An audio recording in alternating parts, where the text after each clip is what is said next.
spoiled for anything that I don't get to see at the time it releases, and I hope it kind of just blows us away from whatever news or trailers that they have. I'm really stoked for a Batman teaser if they do have one. Yeah, hopefully we get a really good one. I think they've started I think they've already started filming for that again. I think it was your news where they created sets and stuff. Yeah, they had to go straight to studio filming instead of shooting out in public. But I do believe they already started shooting for that again. So hopefully they have enough for at least a rough teaser. Yeah, nice. I mean, a teaser could be really anything. It doesn't have to be crazy. But yeah, that's it for my news. Nice. Do you want to go next, Diego? Yeah, I only have one. So Colin Trevorrow, as if you guys know, is the director of Jurassic World Dominion. Had dropped a little teaser for the Jurassic Park enthusiasts that linked the whole movie series with Isla Sorna, who a lot of people don't know. It's Site B, and one of the sites for two of the Jurassic Park movies, which is Lost World and Jurassic Park 3, with it looks like an incubator that says Site B on it. Mm-hmm. So a lot of people that are Jurassic Park fanatics are excited about that, because we haven't got any reference about Site B or Isla Sorna in the last Jurassic World movies. And personally, I am excited. I'm excited to see if we're going to get a Spinosaurus in this movie, or what new hybrids they're going to have in this, especially with some of the old cast coming back with Alan Grant and a bunch of other old Jurassic Park franchise characters, and how they're going to interact with the Jurassic World characters. So yeah, be on the lookout. I know they started filming 2 again, and I know the Jurassic Park cast was already filming in London, and the Jurassic World cast was already filming in New Zealand, I believe. Oh, wow. So yeah, they're doing it's super weird, but you know what? I'm glad that we're at least they're keeping safe and they're filming, and we're getting new films soon. I don't know about the movie theaters coming back anytime soon, but hopefully this is good news, and they hit it off the park with this one, man. Very nice. Yeah. I just watched Lost World yesterday, actually. Yeah, it's on Netflix, right now. Yeah, I think all of them are, or 1, 2, and 3. Yeah, which is weird, because I would imagine they would have been on Peacock by now.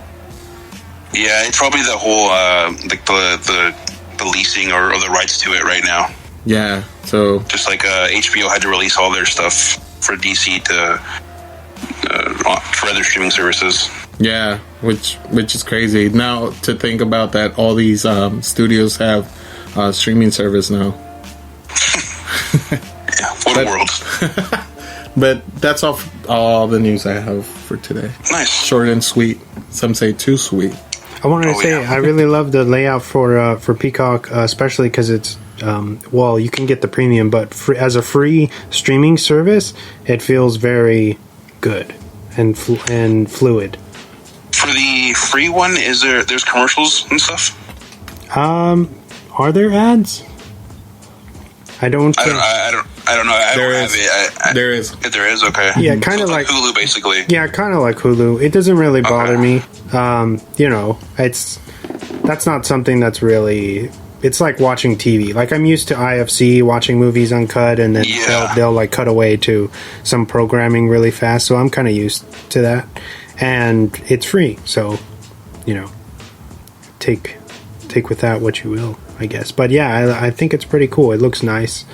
The artwork and stuff, it reminds me of kind of like Max, like how it's kind of innovative, And then they have like live stuff, right? Mm-hmm. Like you could watch the news or whatever's going on, like live feeds of all their stuff or whatever. Oh, that's cool. Yeah, pretty fun. Which is kind of it's funny because I feel like these streaming services that, especially Peacock, that we were like laughing about, like who wants to buy that, and they're kind of like I don't want to say this, but like Disney Plus is like falling behind on this, on all of this stuff, you know. And I know they have some good stuff coming, but it's just like the outline of it is just too confusing. HBO and Peacock have really good like layouts and stuff. It's amazing, user friendly. Yeah. Mm-hmm. And being free doesn't hurt. Yeah. And they have really cool, that's the thing, is that they have lots of stuff that you wouldn't expect. Yeah. You know, like as far as titles, a lot of obscure stuff, great shows. I think VHS is on there too. Oh, really? Yeah. Also, you could get it, I think, free with Cox, and I'm not sure if... also, like your provider? Yeah, I think I think Cox for sure you could get it as a for free. Kind of like how HBO Max was provided. Yeah. An extension. Yeah. Mm-hmm. It should better be, because they closed down Go and now completely. Yeah. So you have no choice. You have to move to Max or whatever. They're forcing you to. Yeah, pretty much they did. But I have a few pieces of news if you guys are ready. Let's do this. Sure, let's do it. My first one is Eli Roth's History of Horror on AMC will be back this October.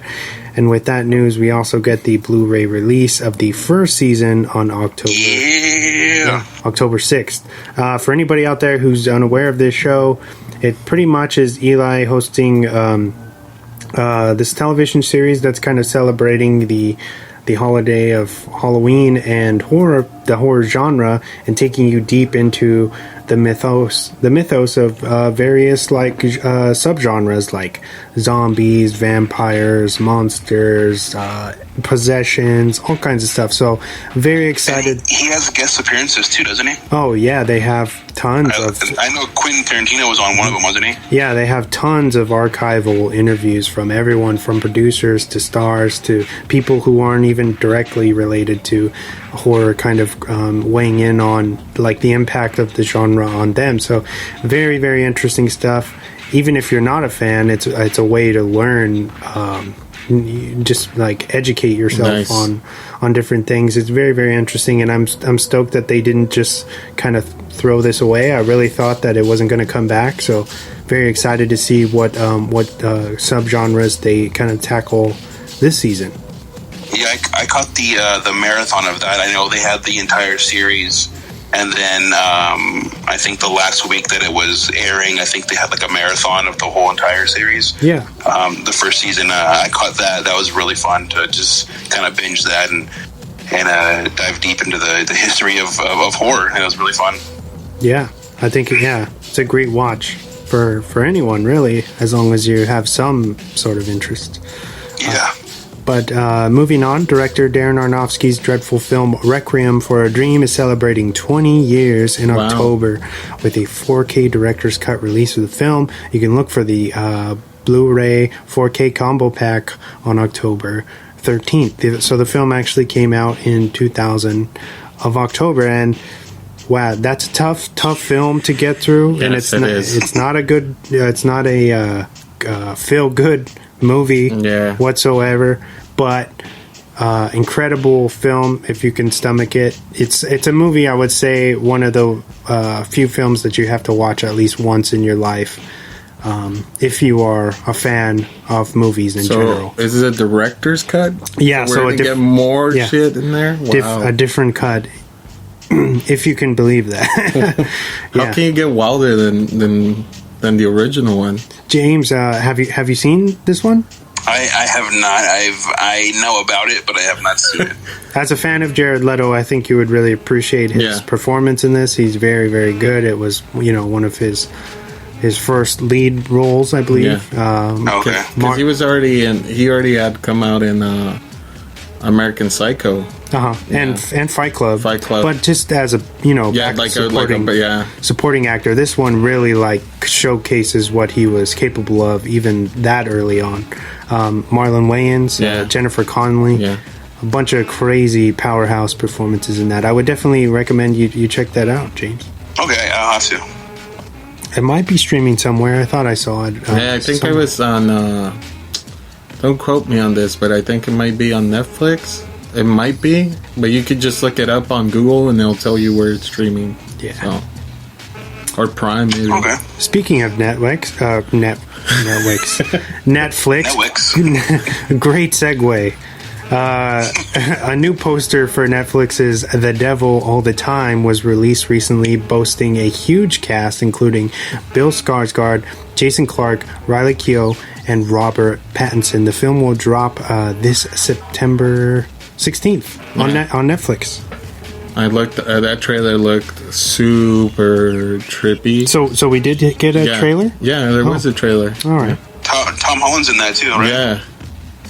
Oh, that's right. I forgot Spider-Man. Sebastian Stan.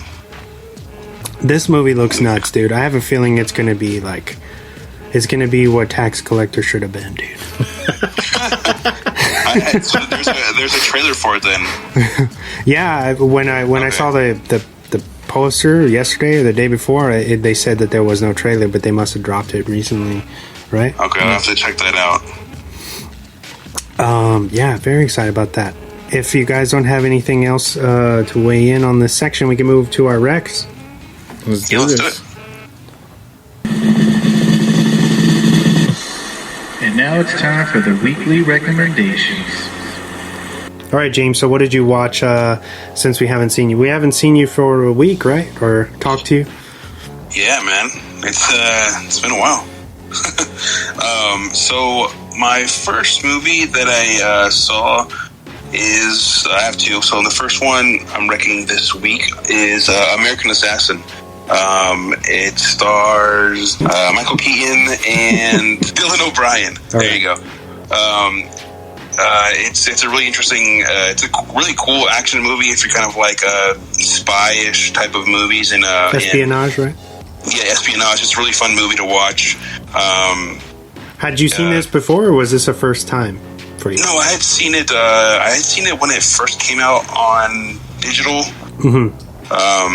Actually, when it released on Blu-ray, I think I'd actually rented it from Redbox, and it's on Netflix now for free. So if anyone's interested, they can watch that. Dylan O'Brien, Michael Keaton.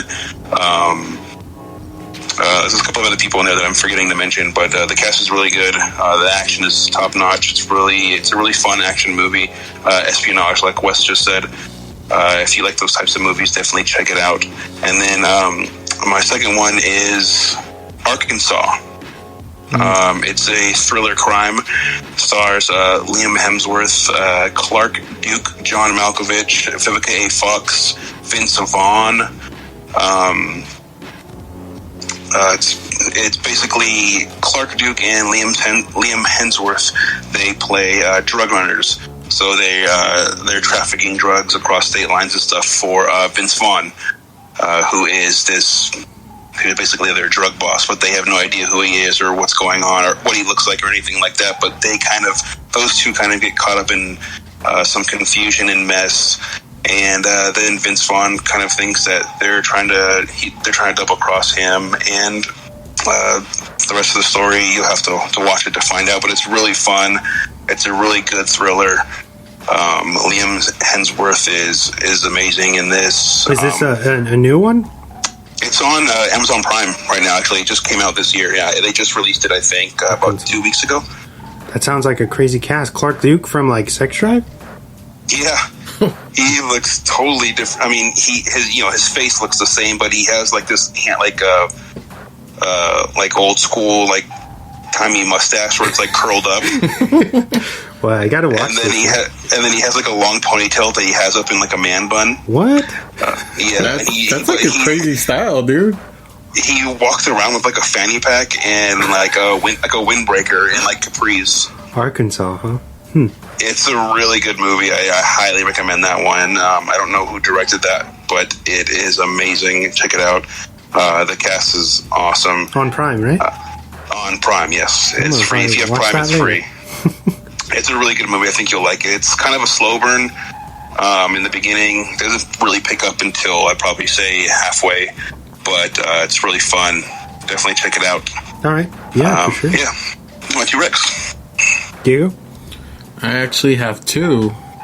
One is from the director we're wrecking from.